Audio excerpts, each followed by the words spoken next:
Something happened between the founding of Apple and the founding of Nothing. In between, there's like 40 years of time. And in this 40 years, the most important thing that happened was that regular people started using the internet. Now that there's so many smart people out there in the entire world, not just Silicon Valley, how do you connect people and how do you build a company together with the people out there? How do we erase the barrier between company and community? Community, member, and employees are the same thing. That's how we compete with Apple. Hi everyone, my name is Carl. I'm the CEO and co-founder of Nothing. I think Nothing is a company that's often misunderstood. In the beginning, people thought we were an earbuds company. Now people think we're a smartphone company. We've only been making phones for 2 years. This year is our first growth year. Today, the industry is quite boring. The entire reason why I'm a part of this industry was because of some of those more inspiring products in the past. Then somebody else has to become a creative company. That's how we thought about it.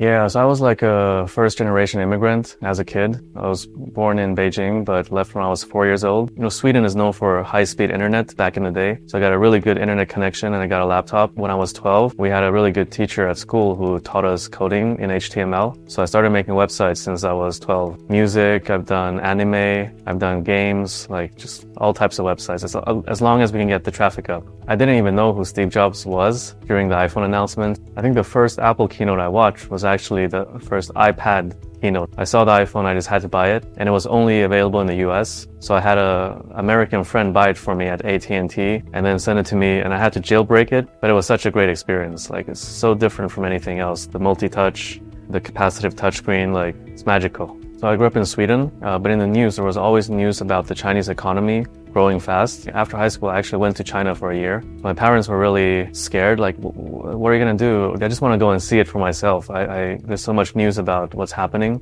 I picked a place where I didn't have any relatives in South China because I knew all the factories were in South China. And so I just moved there and started exporting stuff from going to markets, buying stuff and selling it online, clothing and MP3 players. It was a really crappy brand we made. Nobody knows about it. But my parents were really upset. They were like, this is not serious. This is not a real job. You got to go back to school. And so after a year, I moved back to Sweden to go to university.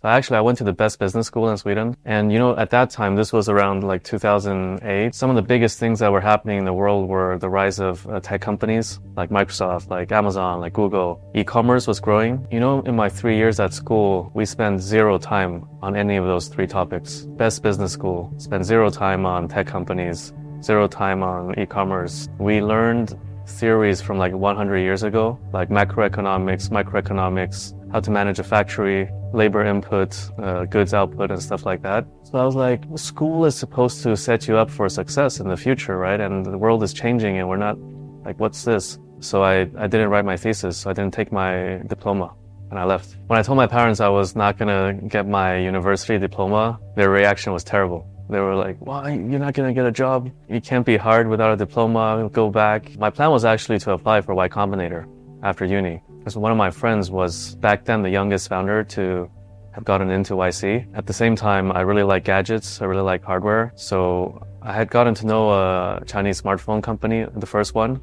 It's called Meizu, and I got to know their leadership team. And as I was contemplating how to pitch YC, they called me to just move to China and join them. And I'm like, yeah, why not? And also I was a little bit lazy. I didn't have to write the application, so I just moved to China.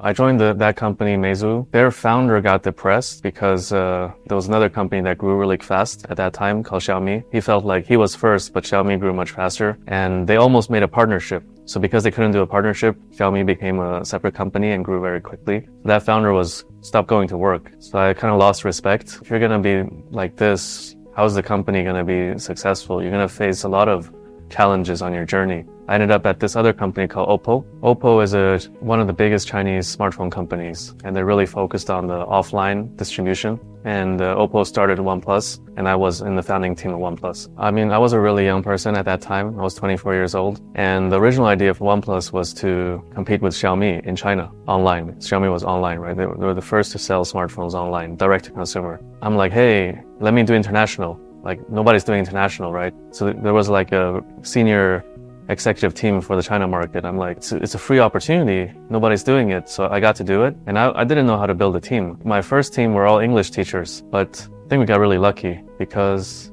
just 1 year later, we had done 200 mil in revenue, global, and then China team only did 100. So we're like, wait a minute, maybe the opportunity is not in China, it's global. So then, the entire company started focusing on international markets. One takeaway from the OnePlus days was that at the end, it's all about the product. You can build a cool brand, you can build great marketing, you can do fancy stuff. But the reason why people are paying you is because of the product. So if you disappoint them on the product, you can disappoint them once. Next time, they're not going to come back. So I think most of the energy should be focused on creating the best possible product experience. But I learned that I didn't want to spend my entire life just integrating technology. We would buy chipset from Qualcomm, we would buy a display from Samsung, we would buy just different components and we design and package and sell. I'm very grateful for that opportunity and I learned a lot, but I didn't want to spend my entire life just doing that. Why can't I be a part of defining technology? Why do I just have to integrate other people's ideas? And it was just a gut feeling at that time, right? I didn't know too much about share price or financial statements and stuff like that. But now in hindsight, if you look at the share price of the most successful companies,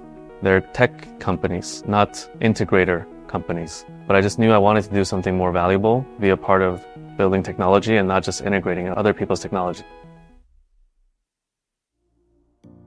My initial plan was to travel the world because I had worked so hard for 7 years. So I did that. I started doing that. I went to Greece, I went to Italy, and then I was living in very nice hotels and eating at Michelin-star restaurants. But after 10 days, it got really boring. I felt like I was wasting my life. I went back to Stockholm. So we decided to make smartphones because that's all we knew. That's the industry we came from. It's actually the biggest or one of the biggest consumer products in the world, right? It's like 1 billion are sold every year. And the more important thing is these smartphones are the most important device we have. It used to be the PC or the laptop, but if you look at the time spent and the money spent, this is the most important device. So we knew that if we were able to build a smartphone business and grow it to a certain scale, then there would be a lot of opportunities to make money on software and services because the hardware would distribute the software. I had never raised money before, so I started meeting some friends who introduced me to other people and everybody gave me some advice. One of my friends is he's Estonian, so he's very direct. He looked at the deck. He's like, don't show the deck. Just talk. And it will go better. It will be worse if you show the deck. So I took his advice because the deck was indeed terrible. We almost called the company Essential. We even bought the Essential trademark from Andy Rubin. But then we were like, wait, this is somebody else's. We couldn't come up with anything better, so we just chose nothing. I stayed in Stockholm, I think, for 8 weeks. And then by the end of the 8 weeks, we had 7 million raised for our seed. My dream is to be able to shape the future of technology. Today, we're still just making very traditional smartphones with better design and better software. But I think there's something new on the horizon. But first, if you take a step back, what is technology? Technology has always enabled humans to do more, right? Since the invention of the wheel or the fire or electricity or the personal computer, right? Steve Jobs called the personal computer the bicycle for the mind. It really allowed us to take our thoughts into action on the computer. So technology always increases human capability. This is almost like a hard rule. But recently, in the past 5 or 10 years, we've broken that rule because the smartphone is not empowering people to be better or do more. Smartphone is a stupid machine. It makes us more stupid. It makes us doom scroll social media or compare ourselves to other people and feel not that good about ourselves. But I think nature is going to correct the path and make technology serve people again. And then if you go to 2020 when we started Nothing, it felt like the tech companies became evil and society and media was writing that they were evil. It's like the oil and gas companies of the past. Something changed and I just wanted to find that feeling back again. How can we inspire people to be optimistic about the future? Execution-wise, our entire thing has been about buying time. We want to be a tech company, right? But tech takes time and money to develop. So we can't develop tech in the beginning. The easiest way to differentiate in the beginning is through design. It's fast. You don't have to do R&D. You just have to have some really creative people, some great ideas, and then you can make a product that looks different. And I was always a bit frustrated when we had to do something creative. I just didn't feel like we could find the right talent. So I was like, wait, Europe would be good for creativity. Maybe they don't have a lot of industry in Europe, but at least they have creativity. So I decided to base the company here in the UK. So we started with the design language, and the products just came from that. The positioning we wanted to take was something we call technical warmth. So very raw, very machine-like on one side, but also very human on the other side. That's the balance we tried to strike. A lot of entrepreneurs before us, they all messed up when they tried to make a smartphone. So when it was our turn to make a smartphone, nobody believed in us. They were like, hey, there's been 5 or 6 entrepreneurs who made smartphone companies that failed immediately, and we took a bet on them. We lost money on them. We're not going to work with startups anymore. We're just going to work with established companies. We were like, okay, too bad. Let's make something else and prove ourselves that we can design something beautiful, something unique, and something people want. That's why we started with earbuds. When we started making earbuds, nobody wanted to work with us also, and nobody believed in us. We could only work with the worst factory in the world. Like, this factory had no other customers. They would go bankrupt if they didn't work with us. That's why somebody took a chance on us, because they were going to die. This factory was terrible. Our engineering team would design the product, not just the exterior, but also the interior, the mechanical and all the engineering inside. And then we would also design the manufacturing process, so what each stage of the factory has to do to deliver the product. Even so, the factory couldn't follow the process. On the earbuds, there's a metallic connector between the earbuds and the case. Is where the charging comes from. So there's a spring to make sure there's connectivity. They manufactured the spring incorrectly, so it couldn't touch the earbuds. So the first batch of earbuds we shipped couldn't be charged. 80% of the products we shipped were faulty in the first batch. We halted the production immediately. I was like, okay, now it's game over, right? This first product, raised money, failed. But luckily, we moved fast. We rented 2 apartments outside of the factory. We put 15 engineers in those apartments. So every day, our engineers were on the factory floor, basically acting as factory managers to supervise each station so that it's manufactured according to our spec. And then we turn the quality around. And for the first batch of users, we just replaced all their products. But that was already then there was a near-death experience for the company. And we sold almost 600,000 of those. Smartphone is much more complicated than earbuds, right? There's many more components. It's there's so many levels we have to beat to build a smartphone. We just play the game, what's the next thing to do? What's the next thing to do? The first few levels were easy, let's do a partnership with Google Android. That was quite easy. The hardest thing was that there's an IC chip between the display and the motherboard. Very small chip that connects the two. So Samsung display would have the IC chip connected to the display. Samsung didn't have any stock. We couldn't buy from Samsung. We had to buy from another supplier, and they only made the display. They didn't make the IC. So we had assembled all the components, but we didn't have any IC. We paid all the cash to prepare for the manufacturing. A lot of cash.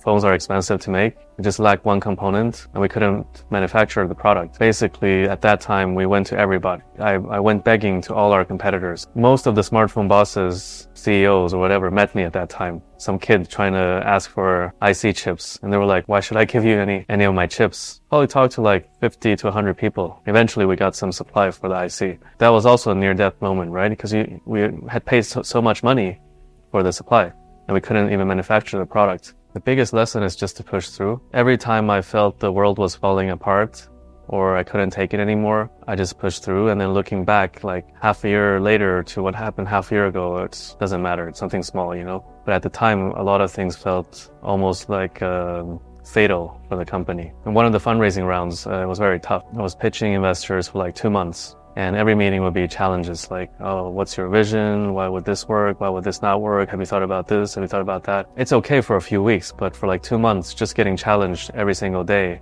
and you're not sure you have the right answer. After 2 months, I started having nightmares every day. In the dream, it was me standing in front of the company just saying sorry to everybody, it's not going to work. And then, I would wake up at 4 a.m. and just sweating and just, can't get back to sleep. And that went on for a long time, and the fundraising went even worse because I couldn't get enough rest. And I'm like, okay, so we got to change something. At that time, I was still in Shenzhen, and I called up a lot of my friends. I was like, hey, we're going to go party this weekend in Shanghai. A lot of friends all flew to Shanghai, and we partied for 2 nights. We just forgot about work, forgot about everything else. And then my mood changed. And then when I got back, the funding came. I don't know if it's going to work for other people, but I think getting stuck in a negative mindset, you just have to break out of it. So when you were using it, obviously you're jumping from Android to iOS. Which do you prefer? The truth is, I did a review for the iPhone. That one did 4 million views organically. But ever since then, I've never been able to do better than that. Our YouTube is kind of just like satisfying my inner child. That was the idea, basically. I think about marketing purely from an efficiency perspective. I only think about it from an efficiency perspective. I think every consumer brand that's grown from a small brand to a big brand has had to fight unfair. You've had to find a way to be way more efficient than everybody else. Because the logic is very simple. If everybody spends 10% of their revenue on marketing and you're a small company, your revenue is small, your budget is going to be very small. So if your efficiency is the same as a big company, if your tactic is the same, you're always going to be a small company and they're always going to be a big company. So for me, marketing is only about efficiency. Creativity, if done right, that drives efficiency up. A lot of people remember the Apple Super Bowl commercial as a case study for great advertising, but actually it was very high efficiency. Why? Because at that time, nobody had created a beautiful, thought-provoking Super Bowl ad. They were the first. So they got so much free publicity. People were sharing it with their friends or talking about it. But now there's no efficiency there anymore because every brand is trying to do something creative at Super Bowl. So you got to find the high efficiency opportunities of today. That's what we're working on every day in terms of our marketing. When I was younger and I was a fan of these tech companies, I always wanted to learn more about them. How do they think? How are they thinking about building products? What's their strategy? But it was so hard to learn more about those companies behind the scenes. Community is really interesting because, something happened between the founding of Apple and the founding of Nothing. In between, there's like 40 years of time has gone by. And in this 40 years, the most important thing that happened was that regular people started using the internet. Now, no matter where you are in the world, you can have access to all the best information. Like 40 years ago, you had to be in Silicon Valley to get to know about the world. Today, you can be on any small island somewhere in the middle of nowhere and you get almost the same level of access to information. Now that there's so many smart people out there in the entire world, not just Silicon Valley, how do you connect people and how do you build a company together with the people out there? That is the long-term vision of the community. Like, how do we erase the barrier between company and community? Community, member, and employees are the same thing. And we build this company together with the smartest, most passionate, and most creative people from all over the world. So that's why we also allowed our community to invest in the company. We wanted them to be a part of the financial journey from the beginning until, not just from the IPO time into the future. In regards to the Phone 2A Community Edition project, it's like, okay, we made the Phone 2A.